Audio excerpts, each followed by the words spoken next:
sinergi drinknya satu ya, yang basic take away. Boleh. Ada lagi tambahan? Udah aja, itu aja. Jadi tunggu ya. Ya, makasih ah.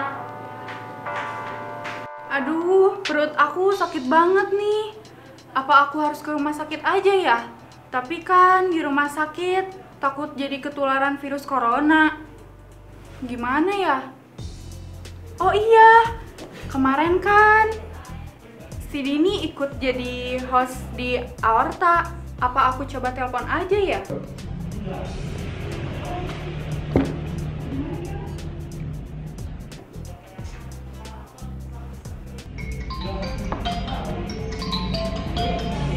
Halo? Assalamualaikum, Din. Iya, Cak. Waalaikumsalam. Kenapa? Jadi gini, Din.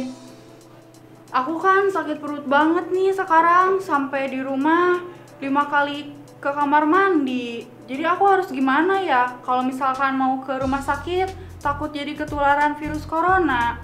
Oh gitu? Kenapa bisa gitu? Oh, iya. Gimana ya? Cak, ini kebetulan ada Kak Dani. Ntar aku tanyain ya biar lebih jelasnya. Oh gitu. Oke. Sampaiin juga ya yang tadi kata Ica. Ica tunggu kabar selanjutnya. Makasih, Din. Ya, ntar ya, ntar aku kabarin. Oke, thank you. Ada lagi?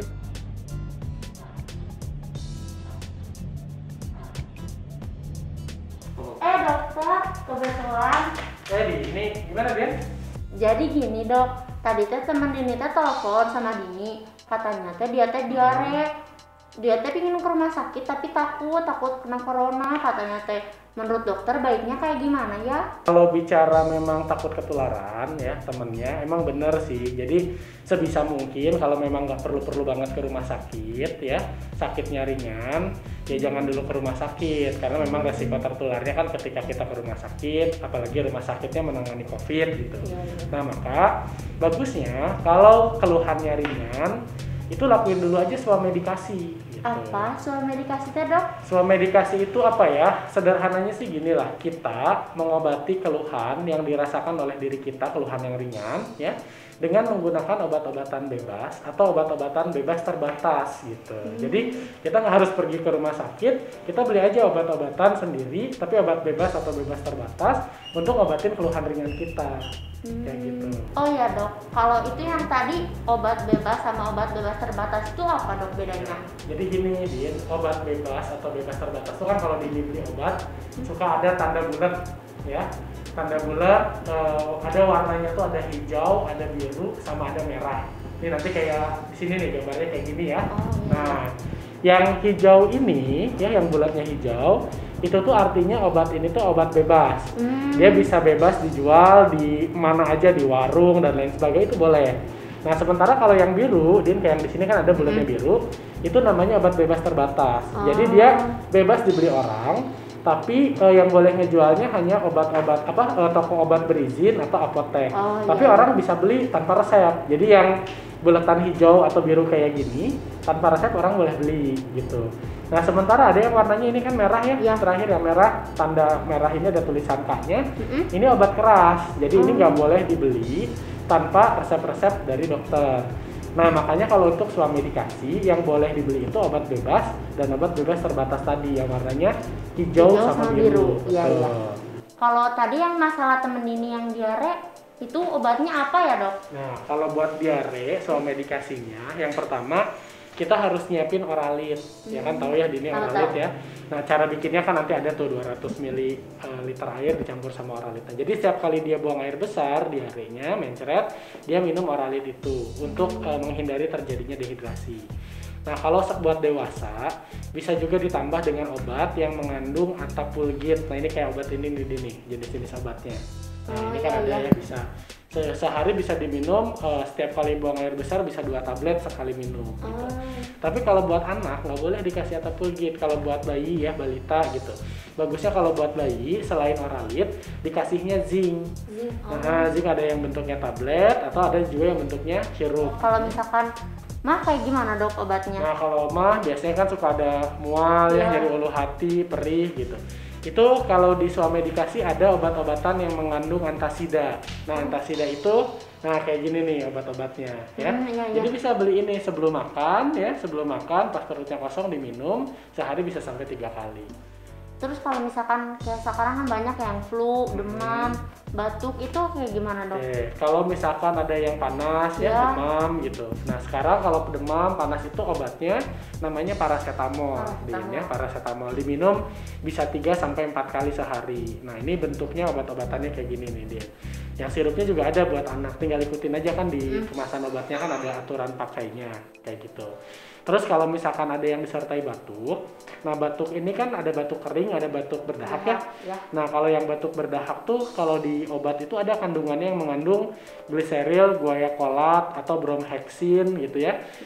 Itu bisa pakai obat-obatan yang seperti itu kandungannya. Nah ini obat-obatannya nih contoh-contohnya yang mengandung gliseril, guaiacolat atau bromhexin.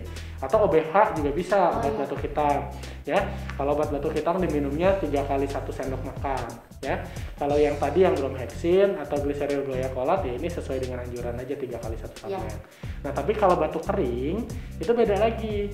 Nah kalau batuk kering itu tuh ada yang nama kandungannya tuh dextrometorphan. Nah ini bentuk jenis-jenis obatnya. Ini bisa dibeli bebas gitu ya. Nah sementara kalau pilek kan ada pilek juga.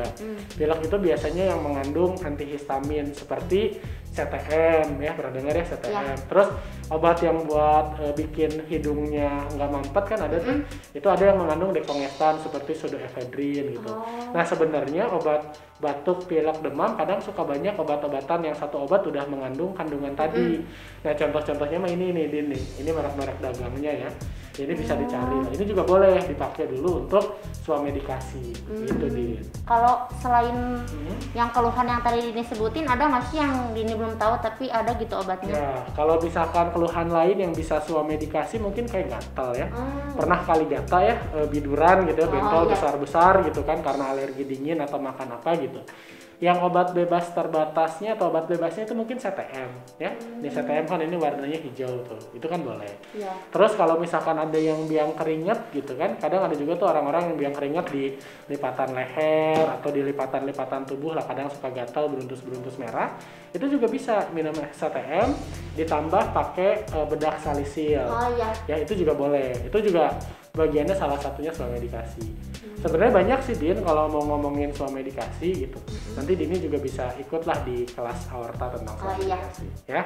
Nah, kalau misalkan kayak batuk, pilek yang gitu-gitu kalau ngebedainnya tuh kayak gimana ya dok antara itu teh emang corona atau bukan gitu ya. Oke, bagus nih pertanyaannya nih Din, lihat nih. Sebenarnya itu ada cara apa mengetahui gejala itu. Ini kan ada nih kuesioner ya buat ngebantu apakah ini tuh keluhan ke arah corona atau bukan gitu.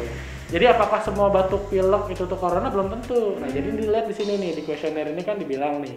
Pertanyaan nomor satunya kan apakah pernah nggak ada kontak erat dengan pasien corona gitu sebelumnya. Terus nomor 2-nya baru ada demam nggak, ada batuk pilek, nyeri tenggorokan, ada sesak nafas, ada sampai sesak nafasnya itu mengganggu aktivitas. Nah jadi yang dikatakan mana yang ke arah corona itu adalah ketika ada memang riwayat kontak ya dengan pasien positif corona sebelumnya selama 14 hari ke belakang, atau pernah bepergian atau tinggal di tempat dengan transmisi lokal ya. Plus dia baru ada keluhan, misalkan keluhannya ada demam gitu, ada demam, kemudian juga disertai dengan batuk, pilek gitu kan, atau ada nyeri tenggorokan, itu bisa masuk ke gejala-gejala mengarah ke sana. Jadi kalau misalkan dia tinggal di daerah transmisi lokal gitu, terus ada keluhan sekarang batuk, pilek atau nyeri tenggorokan, itu aja udah masuk orang dalam pemantauan kayak gitu. Nah kalau misalkan keluhan tadi disertai dengan demam, itu masuk pasien dalam pengawasan ringan. Kalau ada sesak nafas, masuknya ke pasien dalam pengawasan sedang. Kalau sampai mengganggu aktivitas, ya itu mah sudah pasien dengan pengawasan tapi keluhannya agak berat.